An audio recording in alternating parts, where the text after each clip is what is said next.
It is sometimes inconvenient to extend the thread class to create a class that can be run as a thread. You may have some other class you would like to extend, and in Java you're only allowed one. To solve this problem, you can create a class that can be run as a thread by implementing the Runnable interface.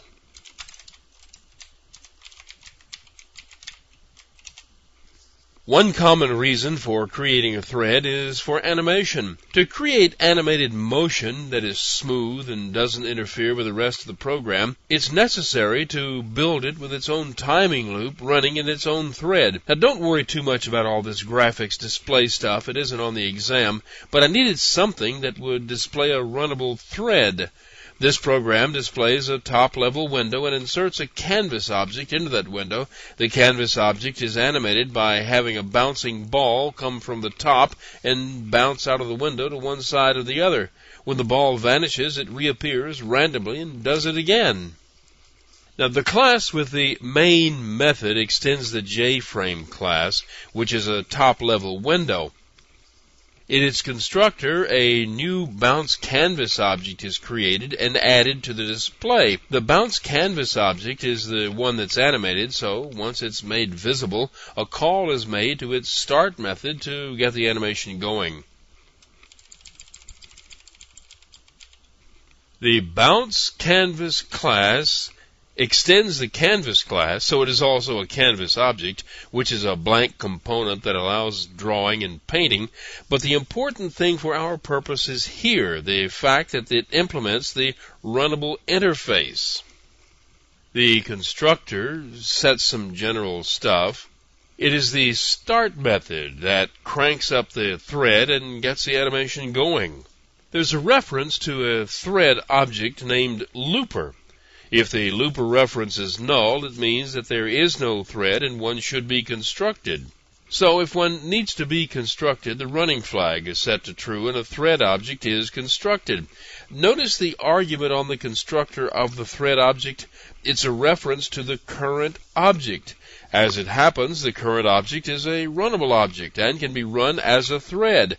Now, since this object is the one used as the argument in the constructor, this is the object that will be run when this thread is started. Once the thread is constructed, its start method is called.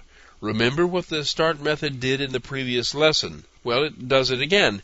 It creates a new thread and returns immediately to its caller. The new thread calls the run method of the object that was specified on the constructor, and the animation is off and running. And here's the run method.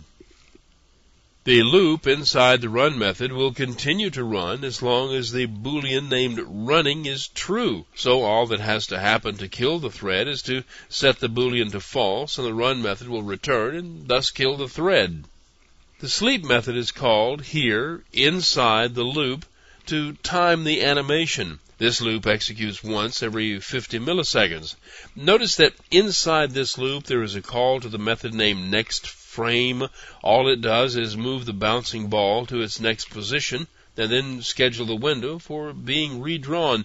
And the entire thing is in a try block because the sleep method requires that. Now there's quite a bit more to this class, but it all has to do with the details of drawing the animated window, and none of that is on the exam. I just wanted to show you how a runnable object is started and run. The run method is the only requirement of the Runnable interface. To create a runnable object, it is only necessary to implement the Runnable interface and then write a run method for it. The rest of the thread class and how it works is entirely up to you. Just remember that one crucial concept. As long as the run method stays in execution, the thread stays alive. Once the run method returns, the thread dies. Now, here's what the program looks like.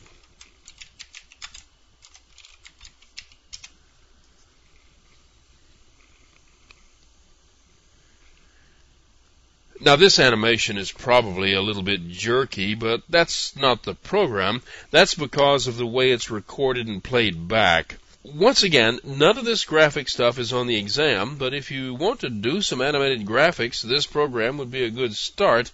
It's laid out in a standard sort of way that creates smooth animation.